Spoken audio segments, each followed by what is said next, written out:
नमस्कार, InKhabar.com में आपका स्वागत है। मैं हूं आपके साथ अतुल गुप्ता। बात करेंगे दिल्ली चुनावों की और साथ ही साथ बिहार चुनावों की, क्योंकि दिल्ली की जनता ने तो फैसला सुना दिया है और वो फैसला है अरविंद केजरीवाल की आम आदमी पार्टी के पक्ष में। अब इस फैसले से, दिल्ली की जनता ने जो फैसला सुनाया है, इससे बिहार की राजनीति कितना इफेक्ट करेगी, इस पर बात करने के लिए हमारे साथ मेरे सहयोगी हैं, शोहेब हैं, राम हैं और हमारे वरिष्ठ सहयोगी विद्या शंकर तिवारी हैं।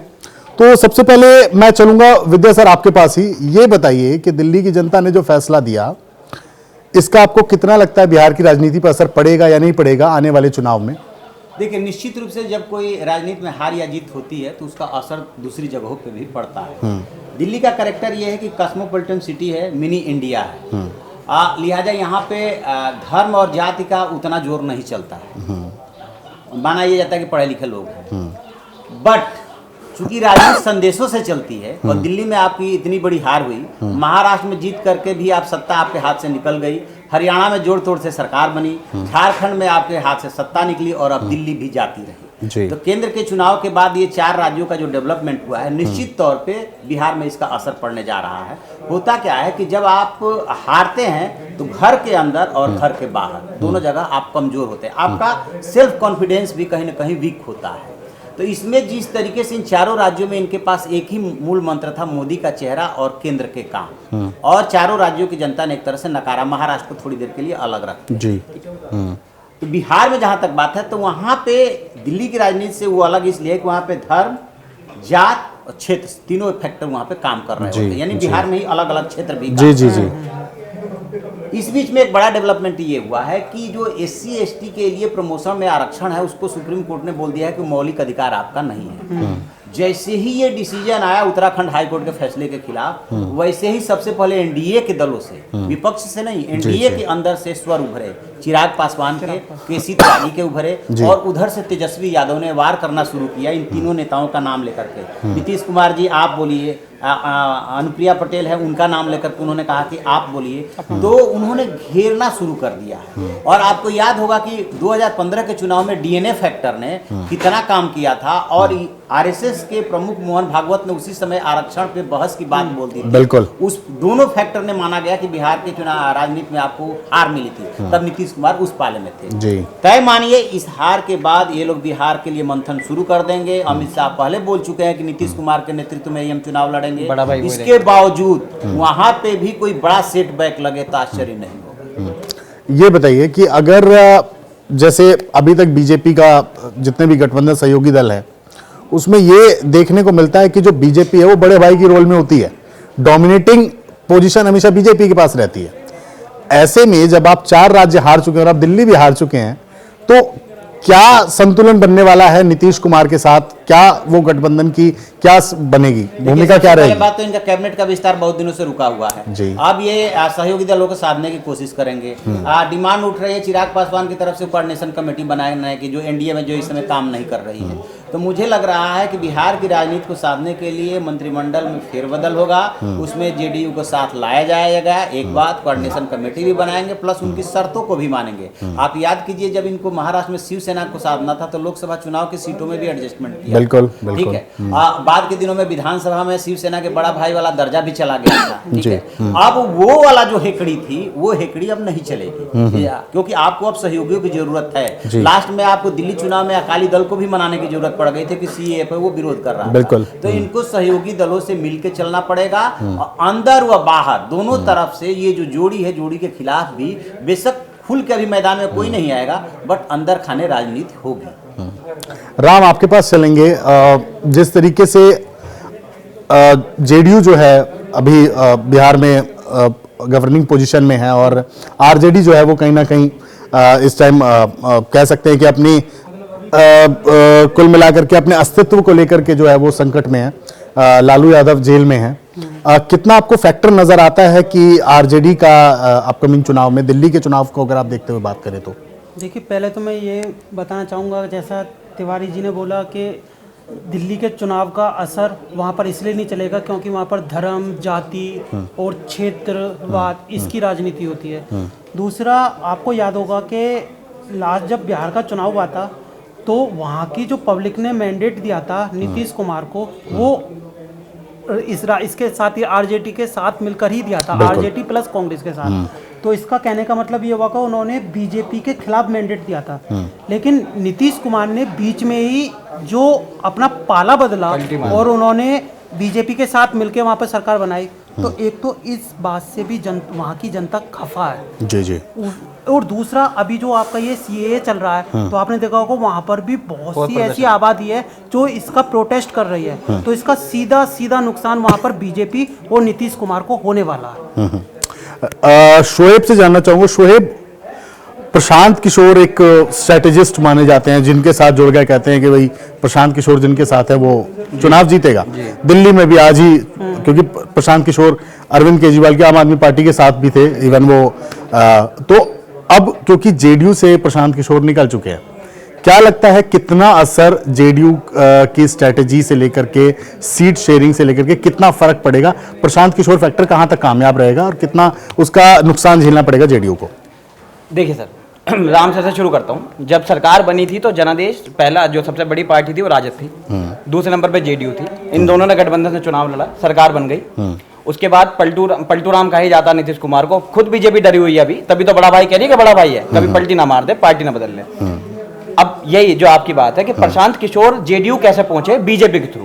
पहले 2014 में प्रशांत किशोर का रणनीति देखी गई और नीतीश कुमार जानते थे कि बिना राजद, वही जातिगत वोट होना, नीतीश कुमार जानते थे बिना राजद मेरा जीतना बहुत आसान नहीं है। बीजेपी मजबूत जब थी क्योंकि जब हो अल्लाह था नरेंद्र मोदी का, जब इन्होंने पलटी मारी, जब हो अल्लाह खूब था नरेंद्र मोदी का। प्रशांत किशोर इनसे जुड़े, प्रशांत किशोर ने रणनीति बनानी शुरू करी। लेकिन क्या दिक्कत हुई, नीतीश कुमार की सिर्फ दिक्कत नहीं थी प्रशांत किशोर से, प्रशांत किशोर की जब बीजेपी से हट गए प्रशांत किशोर, वो बाद में दिक्कत बनी। प्रशांत किशोर, आप रणनीति जानते हैं प्रशांत किशोर की कैसी है, आपने 2014 का चुनाव देखा, बेशक एक दो जगह फेल हुए हैं, लेकिन जरूरी नहीं 10 में से सभी चीजों में आदमी पास हो, एक दो जगह फेल हो जाता है।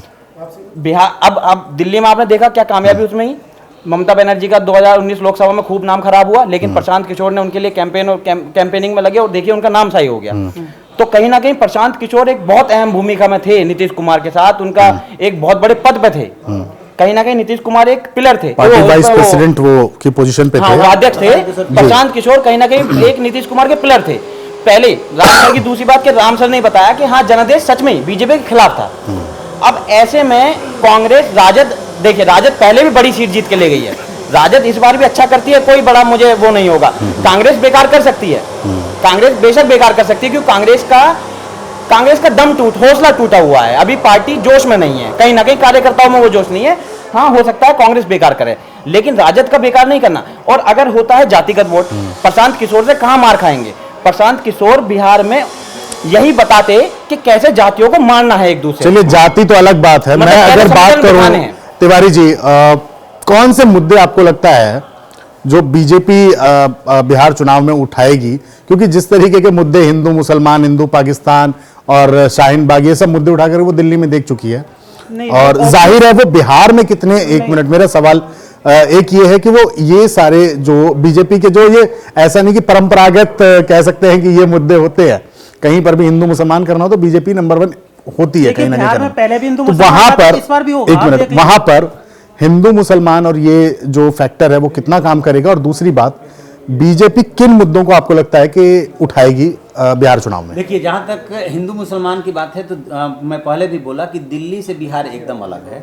आप मान के चलिए कि बिहार में ये वाला फैक्टर वो उठाएंगे, उनके पास इसको उठाने के अलावा जो 3 उनके बड़े डिसीजन है ना, 370 और 3 तलाक और सीएए, ये तीनों इस हिंदू मुसलमान, और कहीं ना कहीं मौके से राम मंदिर, क्या आप मतलब आप ये कहना, एक मिनट, मतलब आप ये कहना चाह रहे हैं, आपका मैं जहां तक समझ पा रहा हूं, आप ये कहना चाह रहे हैं कि ये 370, 3 तलाक, मतलब ये बिहार में जो चुनाव होगा वो स्थानीय मुद्दों पे नहीं होगा, इन पे वोट पड़ जाएंगे? नहीं, स्थानीय मुद्दों पे भी होगा। ये पहले मतलब पानी, सड़क, शिक्षा, स्वास्थ्य, इस पर कोई बात नहीं होगी उस राज्य में जहां पर मुजफ्फरपुर जैसे कांड होते हैं, जहां पर जिस तरीके से शिक्षा, आप मुजफ्फरपुर में आप देख लीजिए, इन्फ्लूएंजाइटिस का जो मामला था वो देख लीजिए, कितने मासूम बच्चों की मौत हुई।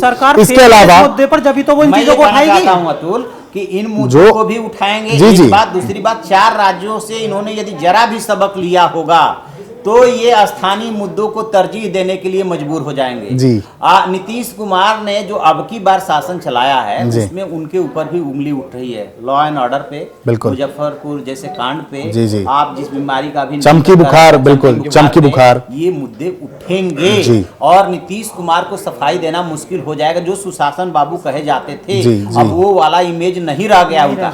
वैसे भी कोई भी जब लंबे समय तक शासन में रहता है तो स्वाभाविक रूप से बहुत सारी कमियां आ जाती है और एंटी स्टेब्लिशमेंट फैक्टर काम करने लगता जी, है। जी। नीतीश बाबू के खिलाफ इस बार एंटी स्टेब्लिशमेंट फैक्टर काम करेगा। तो यानी कि जैसे अभी तक दिल्ली की रात, दिल्ली तो बीजेपी के हाथ से निकली गई, तो कुल मिलाकर के ये माना जा सकता है या ऐसा कहना वो तो नहीं होगा, मैं अतिशोक्ति तो नहीं होगी कि बीजेपी की राह जो है वो बिहार में भी मुश्किल है। देखिए राह मुश्किल है, ये मान के चले कोई भी लड़ाई इतनी आसान नहीं होती। एक बात, दूसरी बात कि बीजेपी की सबसे ज्यादा जो लड़ाई मुश्किल है वो ये है कि नीतीश कुमार क्या पलटी फिर मार सकते हैं। ये डर है, लड़ाई उन्हें मुश्किल बहुत है। डर है इस बात अभी का। बीजेपी के साथ नीतीश उसको- कुमार को इस बात का डर है हाँ। कि ये जो तीनों डिसीजन हुए हैं उनसे उनका मुस्लिम वोट बैंक, उनके पास भी मुस्लिम वोट बैंक है, वो नाराज हुआ है। अभी जब दिल्ली में चुनाव चल रहा था तो खबरें ये आ रही थी, आपने भी देखा होगा कि नीतीश कुमार चाहते थे कि प्रधानमंत्री की जो 2 रैलियां दिल्ली में हो रही है उनके साथ इनका भी कार्यक्रम लगे, जी। इसको कि बीजेपी ने नहीं माना, जो भी उसकी स्ट्रेटजी रही। जी जी जी। तो नीतीश कुमार को ये दिख रहा है कि ये वाला वोट बैंक तो हमारा गया। अब यदि मोदी जी के साथ जो बीजेपी गिना रही है, यदि मोदी जी के साथ सट करके और हिंदुत्व वाले भाव नहीं ले आएंगे तो हमारे पास कोई बहुत बड़ा वोट इसी बैंक मजबूरी देखिए, प्रशांत देखिए, किशोर को छोड़ना पड़ा। देखिए, छोड़ना पड़ा। इसी मजबूरी- यही मजबूरी हिंदू प्रशांत मुसलमान किशोर ने। करते हुए तो आप 5 राज्य गवा चुके हैं। तो ये तो नीतीश कुमार भी देख रहे होंगे ना कि बीजेपी के पास। हिंदू मुसलमान या भारत बीजेपी के पाकिस्तान करके या राष्ट्रीय स्तर के मुद्दे उठा करके, नो डाउट राष्ट्रीय स्तर पर बोलने के लिए बीजेपी के पास बहुत कुछ है, लेकिन क्षेत्रीय बात, अगर बिहार के लोकल चीजों की आप समस्याओं की जो जड़ की बात करें तो शिक्षा हो, स्वास्थ्य हो, रोजगार हो, रोजगार के नाम पर बिहार बिल्कुल खत्म है, ठीक है, स्वास्थ्य सेवाएं बिल्कुल नील है, शिक्षा ले लीजिए, जिस तरीके की शिक्षा व्यवस्था मैं है। फिर कह रहा हूँ ये फैक्टर काम करेंगे लेकिन महत्वपूर्ण केंद्र बिंदु में नहीं होंगे। ये सुन लीजिए, दिल्ली की हार अब तक 4 राज्यों में सबसे बड़ी हार है। हरियाणा भी उतना बड़ा हार नहीं था और झारखंड में जी नहीं जी था। जी। हरियाणा में ये जो जाट नाराज था उसका इनको खामियाजा भुगतना पड़ा था। नॉन जाट नॉन जाट का इन्होंने एक्सपेरिमेंट किया। झारखंड में जो इनकी सबसे बड़ी गलती हुई थी वो जो जमुना प्रसाद राय थे जी। उनका टूट के जाना और आजसू से इनका गठबंधन न होना। और एक आदिवासियों को सही से गले ना लगा। हाँ, जी, जी, यदि- जी, जी। तो वहां पे भी जो नन आदिवासी को उन्होंने उतारा था वही उसी को रिपीट कर दिया। वही नुकसान यदि हुआ। यहाँ पे हरियाणा में ये जाट एक्सपेरिमेंट कर दिए होते और वहां पे भी वही एक्सपेरिमेंट कर दिए होते और आजसू को साथ रखते तो परिणाम दूसरे होते। इसलिए मैं फिर कहूंगा कि दिल्ली वाले परिणाम से बिहार वाले की बहुत ज्यादा असर नहीं पड़ना है। वहां के फैक्टर अलग काम करेंगे और यदि ये मिल करके चले, नीतीश कुमार के पास भी बहुत ज्यादा विकल्प नहीं, या तो पलटी मार के उधर जाओ और नहीं जा सके तो इधर उन्हें मोदी की जरूरत है और मोदी को नीतीश कुमार की जरूरत है। बिल्कुल अगर बिल्कुल। पलटी मार के आते हैं तो तो अब राजद कुल मिला करके एक दूसरे के अब तो सहारे अलग लड़ना पड़ेगा। जो है अब बिहार में भी जो है एक दूसरे की बैसाखी की जरूरत पड़ेगी और देखना होगा कि जिस तरीके के मुद्दे बीजेपी परंपरागत तौर पर, चीज जी मैं कहना बोलिए चाहूंगा। बोलिए। मैंने अब जो कुछ दिनों से देख रहा हूँ यही बात आप कह रहे थे कि अब जो बिहार में नीतीश कुमार की छवि है वो मुस्लिम विरोधी हो चुकी है।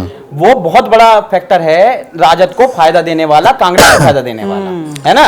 ये अब मुस्लिम देखिए, प्रशांत किशोर को भेजे, नीतीश कुमार कभी चाहते ही नहीं थे नीतीश कुमार प्रशांत किशोर जैसा रणनीतिकार उनकी टीम से चला जाए, लेकिन मजबूरन भेजना पड़ा। या तो मोदी जी से बिगाड़ लें या फिर प्रशांत किशोर से बिगाड़ लें।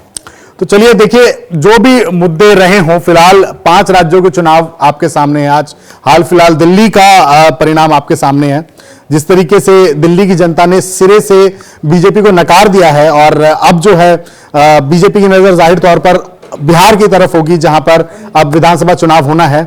तो कौन कौन से आगे फैक्टर काम करेंगे, क्या जातीय समीकरण बनते हैं, किन मुद्दों पर राजनीति हो सकती है, इसकी संभावनाओं पर हम फिर बात करेंगे। और आप बने रहें इन खबर टीम के साथ, हमारा चैनल सब्सक्राइब करें और देखते रहें InKhabar.com। बहुत बहुत शुक्रिया।